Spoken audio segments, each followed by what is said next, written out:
Pernah nggak sih kamu lagi buka aplikasi dompet digital, lihat saldo tinggal 50.000, terus merasa, cukuplah ini buat makan 2 hari. Lalu beberapa jam kemudian, saldo itu udah jadi sisa 8.000 dan kamu bahkan nggak yakin uangnya habis buat apa. Nah, kamu nggak sendirian. Ini semacam fenomena massal. Uang menghilang misterius, tapi nggak ada detektif ekonomi yang bisa bantu nyariin.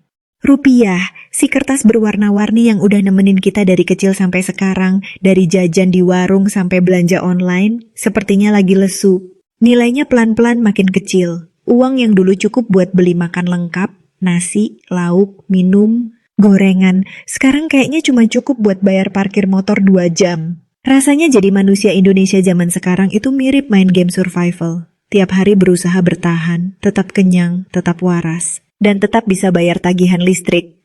Kamu mungkin bertanya-tanya, kenapa bisa begini? Apa kabar rupiah hari ini? Kenapa uang belanja sekarang cepat banget habis? Padahal barang yang dibeli kelihatannya nggak seberapa. Gaji masih sama, pengeluaran makin kemana-mana. Gaji naik 5%, tapi harga mie instan naik 3 kali lipat. Mie yang dulu jadi andalan tanggal tua, sekarang mulai berasa makanan mahal. Padahal belum tentu mie-nya makin enak. Yang pasti, harganya makin menggigit.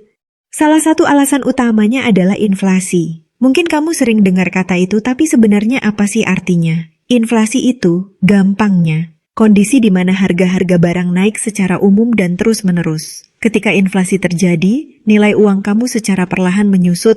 Uang 100.000 yang dulu terasa besar dan cukup untuk kebutuhan sehari-hari, sekarang terasa seperti uang receh kalau belanja di supermarket. Dulu bisa buat ngisi kulkas, sekarang cuma cukup beli ayam sekilo, sabun, sama tisu segepok. Itu pun tanpa gorengan.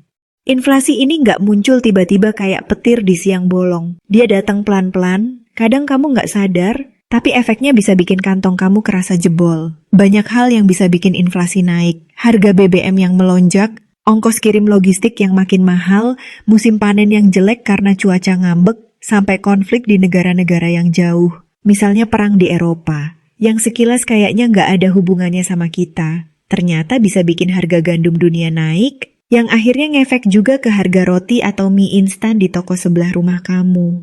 Nilai tukar rupiah juga punya andil besar dalam cerita ini. Ketika nilai tukar rupiah terhadap dolar Amerika melemah, artinya kita butuh lebih banyak rupiah buat beli barang-barang dari luar negeri. Padahal banyak bahan baku atau barang jadi yang kita beli dari luar. Jadi ketika dolar makin kuat dan rupiah melemah, harga barang-barang yang bahan bakunya impor pun ikutan naik. Kamu mungkin nggak sadar, tapi bedak, sabun, sampai mie yang kamu makan hari ini, bisa aja sebagian isinya hasil impor. Dan ketika harga barang-barang itu naik, kamu pun kena getahnya. Tapi bukan cuma faktor ekonomi makro yang bikin uang cepat habis. Gaya hidup kita juga punya peran penting. Dulu, kita nabung 5.000 sehari buat beli sepatu idaman. Sekarang, 5.000 bahkan gak cukup buat beli teh kotak dingin. Gaya hidup makin cepat, makin canggih, makin praktis, tapi juga makin mahal. Belanja online yang awalnya buat keperluan mendesak, sekarang jadi aktivitas rutin pengusir bosan. Kita scroll-scroll aplikasi bukan karena butuh barang, tapi karena butuh hiburan. Akhirnya, barang datang, tagihan datang, dompet kaget. Ditambah lagi dengan fakta bahwa sekarang kita lebih jarang memegang uang fisik, semua serba digital. Bayar makanan tinggal tap HP, bayar ongkos tinggal scan QR, belanja tinggal klik dan transfer. Karena kita nggak benar-benar melihat uang berpindah tangan, otak kita juga nggak merasa ada kehilangan nyata. Dulu waktu keluarin uang 100.000 itu terasa banget warnanya merah menyala, gede. Dan kalau hilang, bikin panik. Sekarang transfer 200.000 lewat aplikasi terasa seperti geser angin. Padahal dampaknya nyata, uang beneran hilang dari rekening kamu. Dan sekarang semuanya berlangganan. Musik, film, aplikasi edit, bahkan buat nyimpen foto di cloud pun kita harus bayar bulanan.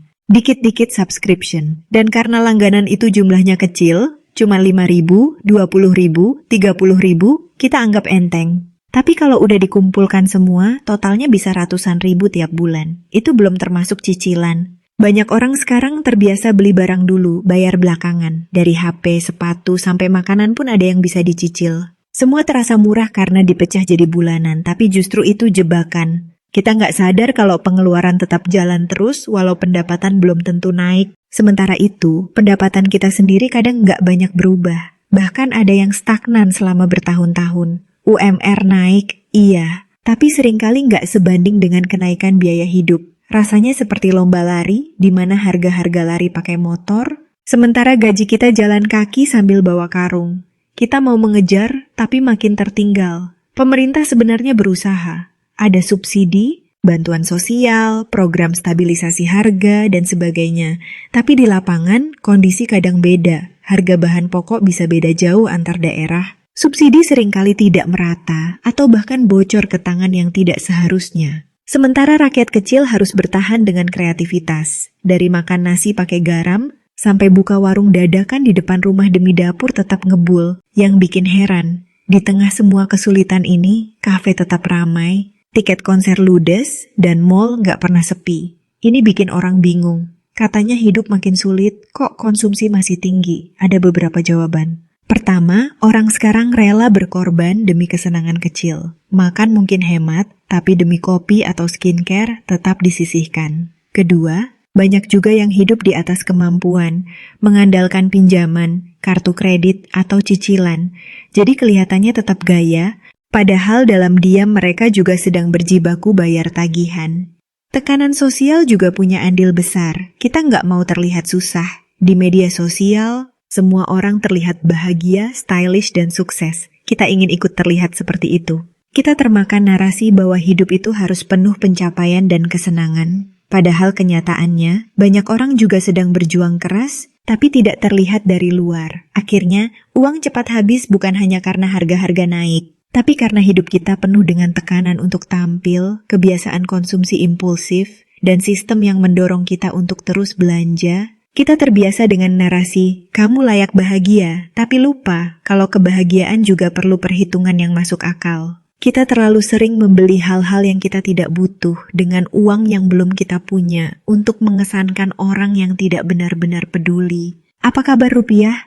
Rupiah sekarang sedang berusaha keras bertahan di tengah badai. Tapi kita juga perlu ikut bantu, bukan hanya dengan berharap harga turun, tapi juga dengan mulai merapikan cara kita mengelola uang. Mulai sadar bahwa mungkin selama ini bukan hanya ekonomi yang membuat uang cepat habis, tapi juga kebiasaan kita sendiri yang belum sepenuhnya bijak. Mungkin sudah waktunya kita berhenti sejenak, bukan untuk menyerah, tapi untuk mengevaluasi ulang. Apa yang benar-benar penting? Mana yang kebutuhan? Mana yang keinginan? Mungkin sudah saatnya kita bikin daftar prioritas, bukan daftar keinginan. Kita mungkin nggak bisa mengendalikan nilai tukar rupiah, tapi kita bisa mengendalikan tangan kita supaya nggak terlalu sering klik tombol check out. Rupiah memang lagi diuji, tapi kamu bukan cuma korban keadaan. Kamu masih punya kendali, masih punya pilihan, dan masih bisa menata ulang langkah. Selama kita belum menyerah, selalu ada cara untuk bertahan. Bahkan kalau harus mulai dari hal kecil, seperti ngurangin jajan yang sebenarnya nggak penting-penting amat. Nah, semoga video kali ini ngasih kamu insight baru. See you di next video.